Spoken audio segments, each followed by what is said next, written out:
High প্রিয়া, কেমন আছো তুমি? ভালো আছি। বাহ ভাবি, আপনার শাড়ির কালারটা কিন্তু অনেক সুন্দর, আপনাকে দারুণ মানিয়েছে। কি যে বলেন ভাইয়া, থ্যাংক ইউ সো মাচ। তো ভাবি কোথায় যাচ্ছেন? এই যে প্রেয়ারকে একটু পার্কে যাচ্ছি। ও আচ্ছা, ঠিক আছে ভাবি, যান, সাবধানে যান। কিছু লাগলে আমাকে বলবেন। হ্যাঁ, ভাবি একদিন টপিক দাওয়াত রইলো, সময় করে বাসায় আসবেন কিন্তু। কি হয়েছে এগুলো? বলো তোমার শাড়ির কালার কি? তোমার শাড়ির কালার সবুজ। না না না না, সবুজ না, মেরুন কালার। এটা মেরুন কালার। না না, এটা তো মেজেন্টা কালার। সারাদিন নিজের বউগুলো নিজের বউ কি রঙের শাড়ি পরবে সেটা বলতে পারো না। বাসায় বাসায় ভাবি কি রঙের শাড়ি পরবে, রংটা অনেক সুন্দর ভাবে সেটা বলতে পারো। তুমি এসব কি বলছো? ভাবের সাথে তোমার কোনো উল্টাপাল্টা কিছু চলতেছে না তো?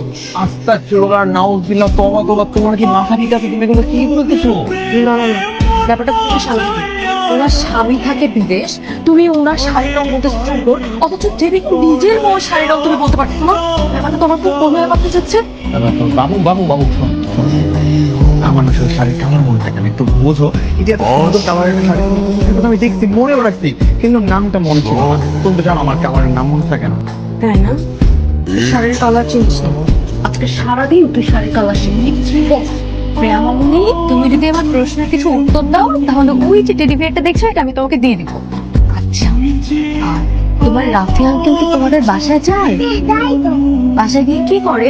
আমার সাথে গল্প করে। তুমি সত্যি বলছো তো? বাবা কি মিথ্যে কথা বলে? প্রিয়া, এটা দেখো তোমার। নাও, হ্যালো। হ্যাঁ বলো। তুমি কি পাশের ফ্ল্যাটের ভাবির বাসায় যাও? কোন ধারে? তুমি কতগুলো ভাবিকে চেনো যে তুমি চিনতেই পারছো না পাশের বাসার ভাবিকে? আল্লাহ, তুই কি বলছো তুমি এইসব? আমি কেন তোমার মামির বাসায় যাবো? পাশের বাসার শিলা ভাবিকে তুমি চেনো না, যার স্বামী বিদেশ থাকে, তার বাসায় তুমি যাও না? আল্লাহ, তো তোমার কোনোদিনও তার বাসায় যাইনি। তাহলে কি প্রিয়া মিথ্যা কথা বলছে? না না, আমি তো মিথ্যে কথা বলি না। ও আচ্ছা আচ্ছা, আমার মনে পড়ছে।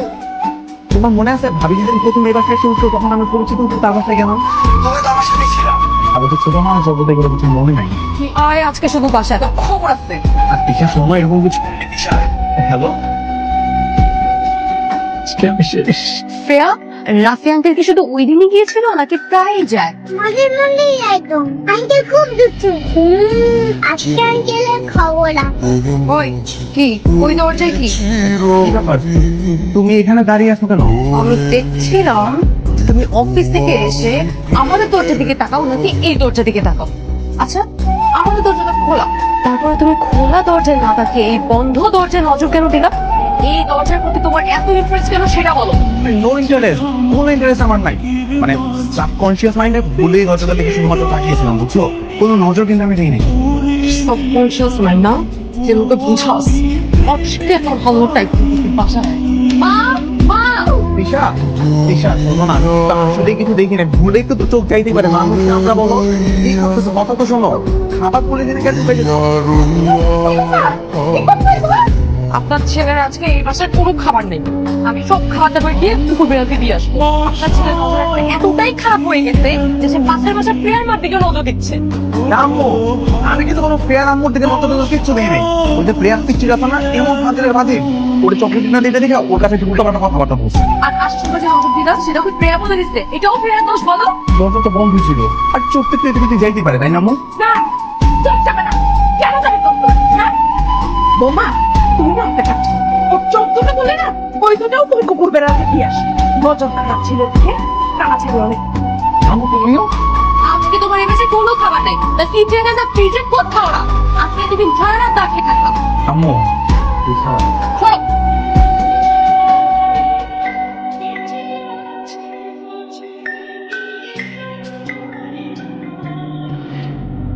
তোরে ছাড়া কাটে না দিন, কাটে না রজনী, কোন কারণে ভুলা রইলি প্রাণের সজনী।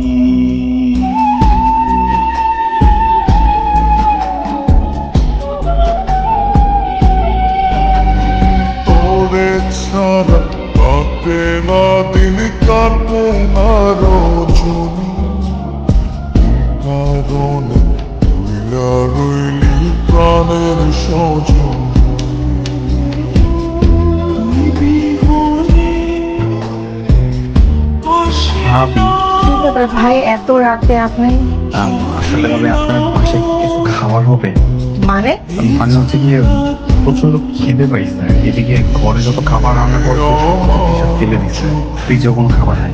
যদি কিছু খাবার আপনার বাসায় খুব পারবেন। ও আচ্ছা, বুঝেছি। হ্যাঁ, খাবার আছে, আসেন পরে আসেন। না না না, ভিতরে যাওয়া যাবে না। আপনি একটা খাবার আমাকে এখানে এনে দেন তাহলে হবে।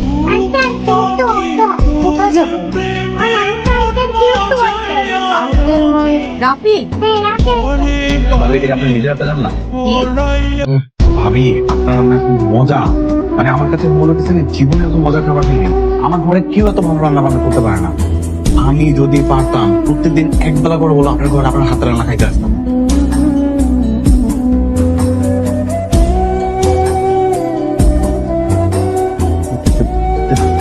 তিশা, তুমি এখানে? শয়তান, অন্য মহিলার খাবার খাইতে এত মজা লাগে?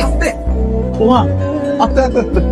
ওমা, আস্তে, আরে, রাতের অন্ধকারে চুপি চুপি চোরের মতো এসে বিয়ার মায়ের হাতে রান্না খাইতে এসে আমার প্রশংসা করতে।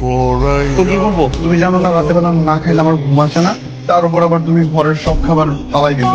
ফ্রিজেও তো কোনো কিছু নেই খাওয়ার মতো। এখন ক্ষুধা লাগছে, এখন আমি কি করবো?